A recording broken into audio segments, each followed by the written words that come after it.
Você acha que sabe tudo sobre o 11 de setembro? Então segura essa. Existem documentos, gravações e fatos reais que foram enterrados tão fundo que quem tentou expor simplesmente sumiu da mídia.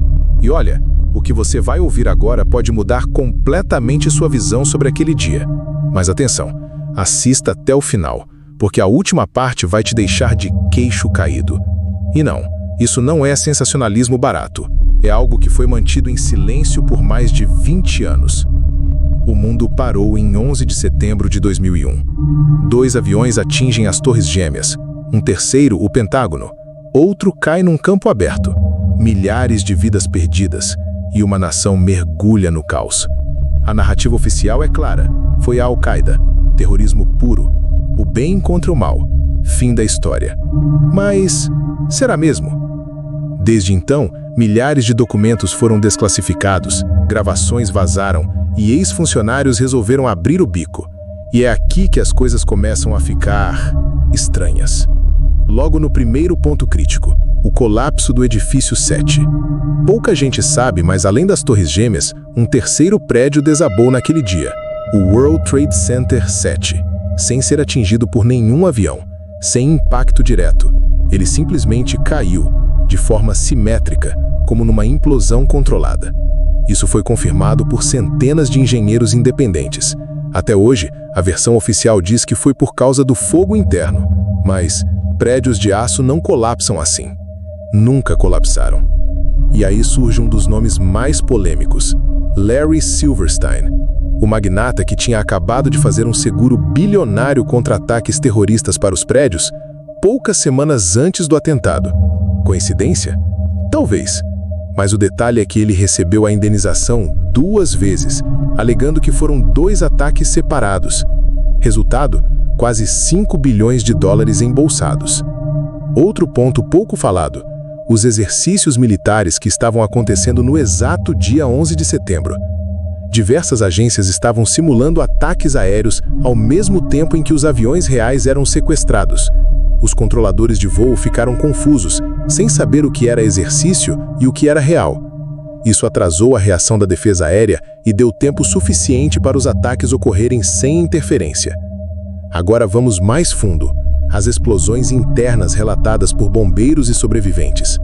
Muitos disseram ter ouvido múltiplas detonações vindo dos andares inferiores segundos antes das torres desabarem. Alguns relatos descrevem janelas explodindo em sequência, como se o prédio estivesse sendo demolido. Isso nunca foi explicado oficialmente. E os passaportes encontrados intactos dos terroristas? Sim, você ouviu certo. Em meio a toneladas de aço derretido e cinzas, acharam, milagrosamente, um passaporte em perfeitas condições que ajudou a identificar os sequestradores. Como é que isso faz sentido? Mas não para por aí.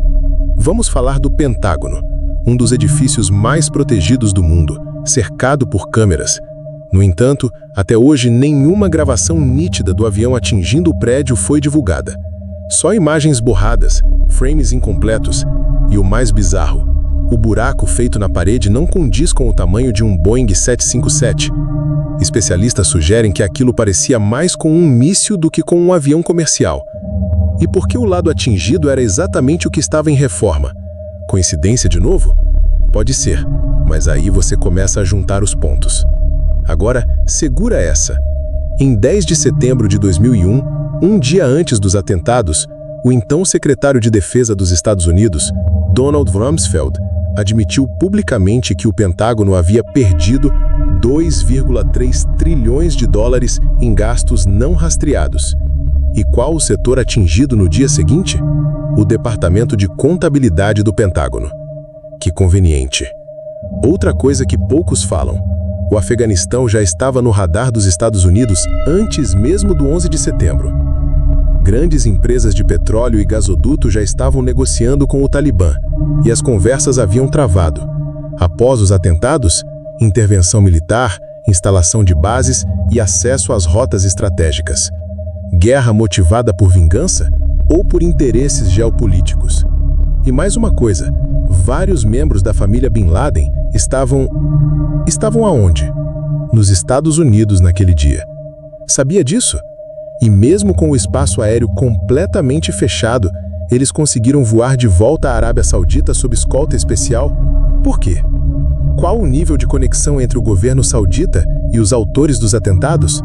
Agora segura esse último ponto que quase ninguém ousa comentar. Centenas de sobreviventes, testemunhas e ex-agentes que questionaram publicamente a versão oficial morreram misteriosamente ou foram silenciados.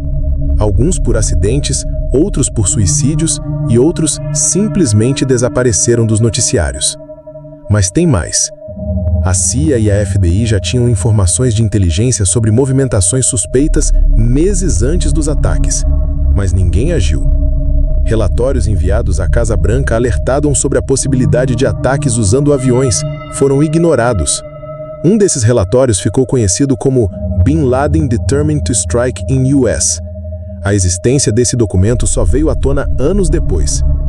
Outra peça que nunca encaixou: os movimentos atípicos na Bolsa de Valores dias antes do atentado. Grandes apostas foram feitas contra ações de companhias aéreas americanas, como a United e a American Airlines, e essas apostas renderam milhões para investidores anônimos. Coincidência? Ou alguém sabia mais do que deveria? Até mesmo a comissão do 11 de setembro, criada para investigar o caso, teve suas limitações expostas. Vários membros alegaram que o governo bloqueou o acesso a informações críticas. O próprio co-presidente da comissão, Thomas Kean, afirmou que ela foi montada para fracassar. Mais estranho ainda, diversas fitas de vídeo e gravações do FBI e da FAA foram destruídas logo após os atentados. Por quê? Quem mandou destruir provas?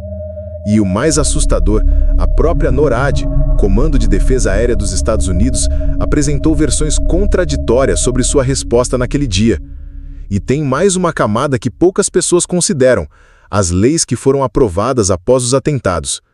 A mais famosa delas, o Patriot Act, deu ao governo americano poderes sem precedentes para espionar seus próprios cidadãos.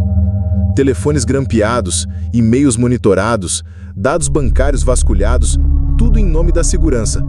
Mas será que a ameaça justificava tanto poder?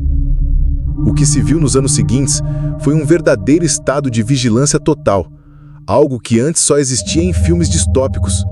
E mais, empresas privadas começaram a lucrar com isso, vendendo tecnologia de espionagem, sistemas de vigilância e software de reconhecimento facial para o governo.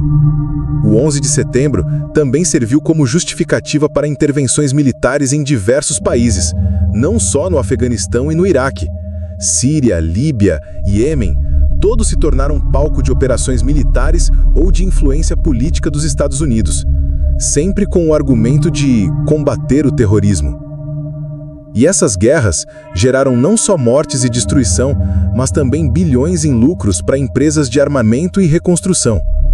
Halliburton, Blackwater e outras gigantes receberam contratos milionários. O vice-presidente na época, Dick Cheney, tinha ligações diretas com algumas dessas corporações. Coincidência? Ou um tabuleiro onde o medo se transforma em dinheiro? O mais irônico é que, enquanto o cidadão comum vivia com medo, sendo revistado em aeroportos e vigiado online, os verdadeiros tomadores de decisão lucravam com o caos. E talvez o ponto mais desconfortável seja este: se tudo isso foi possível com um único evento, o que mais poderia estar sendo manipulado por trás das cortinas? Há também a ligação direta com empresas privadas de segurança e tecnologia que lucraram bilhões com os contratos pós-atentado.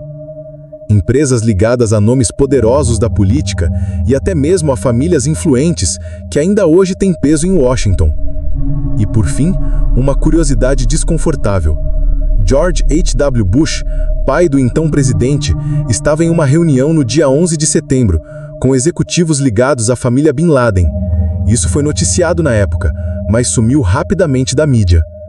Juntando tudo, parece que cada camada dessa história foi pensada para manter a atenção do mundo voltada apenas para uma narrativa.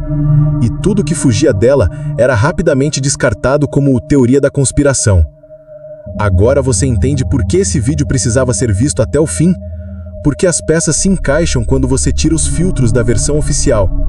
Não se trata de conspirar por conspirar. É sobre perguntar o que nunca foi respondido. As perguntas seguem no ar.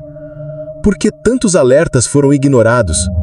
Por que um prédio inteiro caiu sem ser atingido? Por que o governo reagiu tão lentamente? Por que tantas provas foram ocultadas? A resposta pode estar nos interesses por trás da guerra, do petróleo, do medo e do controle. Talvez você continue acreditando na versão oficial.